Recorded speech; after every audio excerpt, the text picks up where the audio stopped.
Bonjour à tous et bienvenue dans cette vidéo réservée à la communauté Investir Day. Notre invité aujourd'hui c'est Renaud Lyons. Bonjour. Bonjour Claire. Directeur de la communication financière et des relations investisseurs de Total Energy. Avec vous aujourd'hui on va parler de la stratégie de transition de Total Energy. D'abord pour démarrer, est-ce que vous pouvez nous la résumer cette stratégie? C'est très simple, on l'a simplifié en septembre. On a une stratégie de transition équilibrée qui est ancrée sur deux piliers. Un premier pilier qui sont nos activités traditionnelles, donc pétrole et gaz, pour lesquelles on dit qu'on va les produire de façon responsable. Alors ça veut dire quoi? Ça veut dire qu'on va baisser concrètement nos émissions. On a un objectif de baisser nos émissions de 40% sur nos opérations. Et ça, c'est un premier levier de décarbonation. Et on veut développer un deuxième pilier qui est nouveau, qui est basé sur l'électricité, basé sur du renouvelable principalement, qui va nous permettre de développer un nouveau moteur de cash pour la compagnie, qui va permettre après évidemment de le rendre aux actionnaires à un moment donné. Et ce deuxième pilier dans l'électricité est aussi un deuxième levier de décarbonation, puisqu'il nous permet de réduire l'intensité carbone des produits que l'on vend à nos clients pour leur usage final.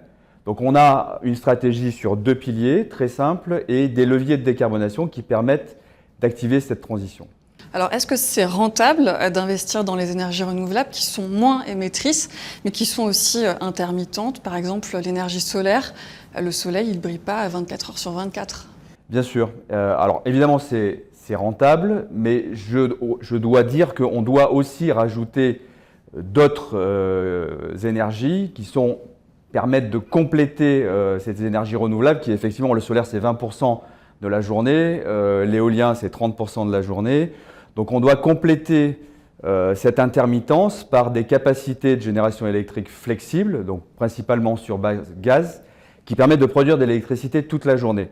Mais ça ne suffit pas encore, donc il faut rajouter aussi des capacités de stockage, avec des batteries principalement. Et après, comme on vend de l'électricité chez Total Energy, on a décidé de vendre une partie de notre électricité sur base marchande, c'est-à-dire qu'il faut aussi des capacités de trading pour pouvoir vendre cette électricité au meilleur prix. Et c'est l'intégralité de cette chaîne de valeur qui va créer la valeur pour ce modèle électrique. Et aujourd'hui, on est à 10% de rentabilité sur les capitaux employés. On vise 12% de rentabilité sur les capitaux employés. C'est à peu près l'équivalent de ce qu'on fait dans le pétrole à $60.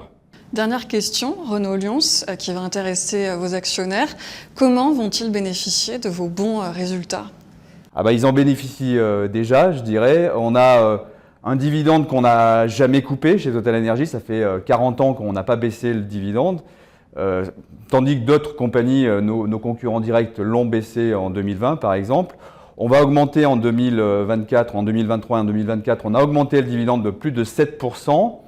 Et on a un retour, alors ce qu'on appelle le retour total à l'actionnaire, c'est que si on combine l'augmentation du dividende, si on met en plus l'effet des rachats d'actions et l'appréciation du cours de l'action Total Energy, on a un retour total à l'actionnaire qui dépasse les 10% par an sur 3 ans. Alors quand on compare ça avec un livret A à moins, même si le livret A s'est bien revalorisé ces derniers temps, 10% c'est quand même un très bon placement. Merci beaucoup Renaud Lyons d'avoir répondu à nos questions et on se donne rendez-vous très bientôt pour une prochaine vidéo Investir Day.